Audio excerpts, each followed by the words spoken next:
Hi, I'm Jimmy. In this video, we're looking at a comment that Michael Burry put out about companies that have extended the useful life of some of their assets, and he's calling it a fraud what these companies are doing. These are some of the biggest tech companies as they build out their AI data centers. So basically, the way this works is that if a company extends the useful life of their asset, well, their profits will look artificially high.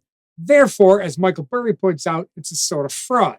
Now, before we jump in and look at whether or not this is actually a fraud, I think it makes sense for all of us just to make sure we're on the same page to look at what a useful life of an asset is and how it works within the financial statements of any company. So let's pretend that company is going to buy an asset worth, let's say, $3 million. And if they were going to buy an asset, well, on the balance sheet, that's actually fairly simple.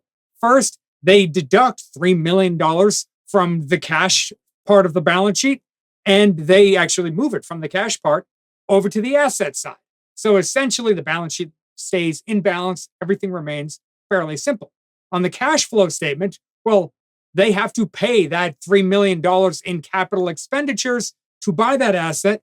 That $3 million expense will reduce free cash flow, right? That's fairly simple. So what Michael Burry is not really tied to those two financial statements. I just want to bring out how the numbers would be affected over there.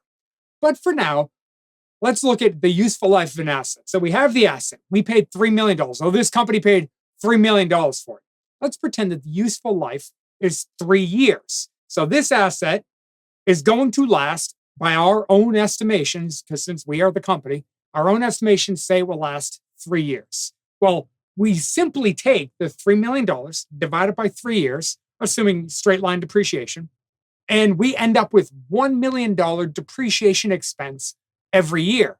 Well, over on the income statement, and this is where Michael Burry is getting some of his fraud claims. Well, over on the income statement, if we had revenue and assuming no other expenses, well, revenue minus depreciation, and we end up with our profit of $2 million, all else being the same. Simple enough.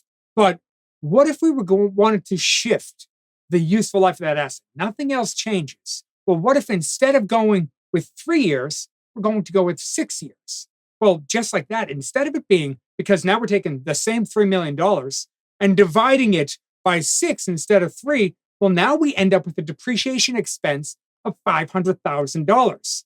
Well, now we jump over to the income statement, and once again, instead of $1 million in depreciation, well, we change that to $500,000 in depreciation. And just like that, profit goes up. In this case, by $500,000. In this very basic, very simplified example, that's a massive jump for profit from 2 million to 2.5 million when nothing changed. All we did is we made a different baseline assumption for how long we believe that asset will last. Well, this brings us back to Michael Burry's original statement. Well, here he's claiming, if we focus in on this table, he's claiming that the companies here over the past few years have extended the useful life of their assets, specifically around NVIDIA type chips. They've extended the useful life of their asset, he's claiming wrongfully. Just using one of these companies as an example, well, in 2020, Microsoft was using 3 years for the useful life of these particular assets. In 2021, they extended it to 4. And then in 2022, for fiscal year 2023, they extended it to 6. Now, I personally own shares in Microsoft, and I went back and looked at the financial statements, and these are, in fact, true numbers. They did extend the useful life of these particular assets. So the real question is, are these companies committing fraud? Now, personally, I think that's a drastic overstatement. When I think of fraud, I think of a company like an Enron or a WorldCom. But according to the rules of accounting, both US GAAP and IFRS, which is the International Accounting Rules, well, both of them allow change in estimates, as long as they have a reasonable basis to believe that the useful life of the asset should change. I mean, in theory, they could change it the other way. Instead of going from 3 years to 6 years, they can go from 3 to 2 if they didn't think the asset would last that long.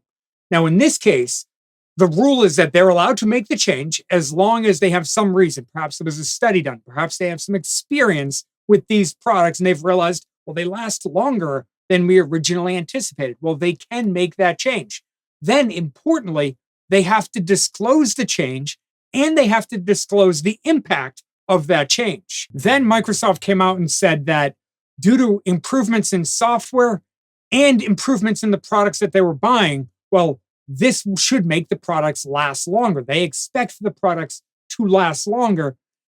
And to me, this sort of makes sense. Now, they also went ahead and disclosed, due to this change, here's how our income is going to be affected. Here's how the numbers will ultimately change. So again, calling it fraud seems a bit over dramatic.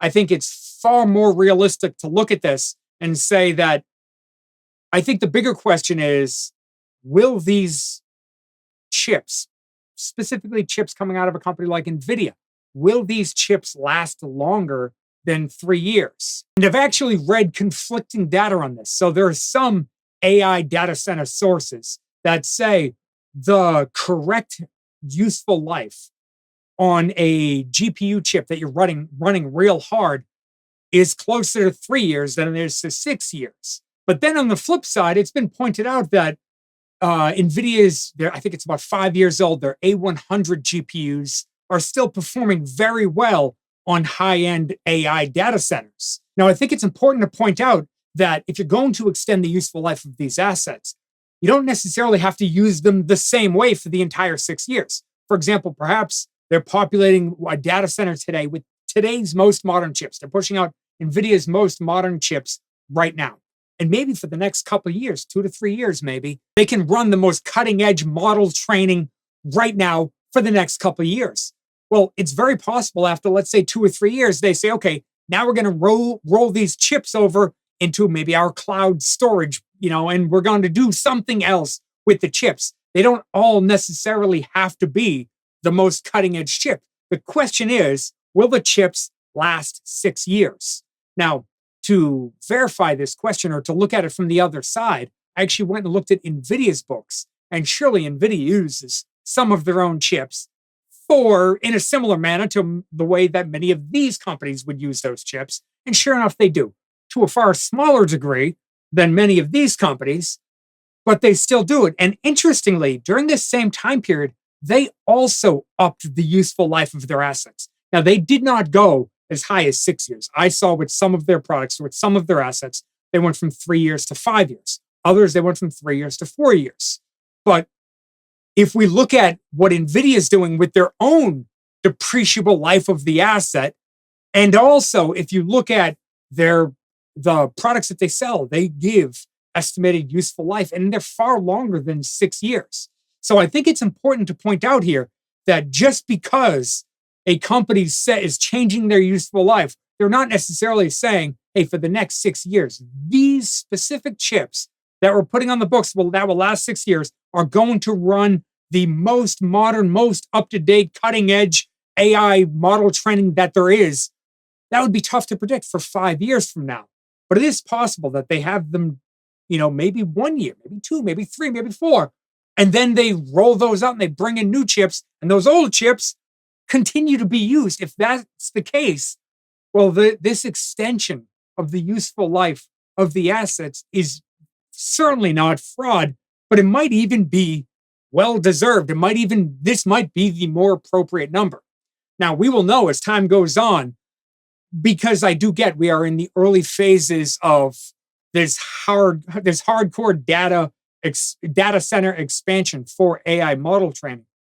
I understand that that's the case. So we don't necessarily know right now, but we'll figure it out as time goes on.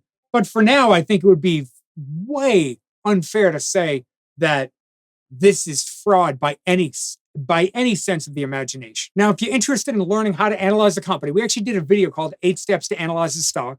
And if you're looking for a platform to help you research those stocks, we have a platform called investorsguru.com. I'll leave the link right here, link in the description below. And thank you so much for sticking with me all the way to the end of the video. I really do appreciate it. Thank you, and I'll see you in the next video.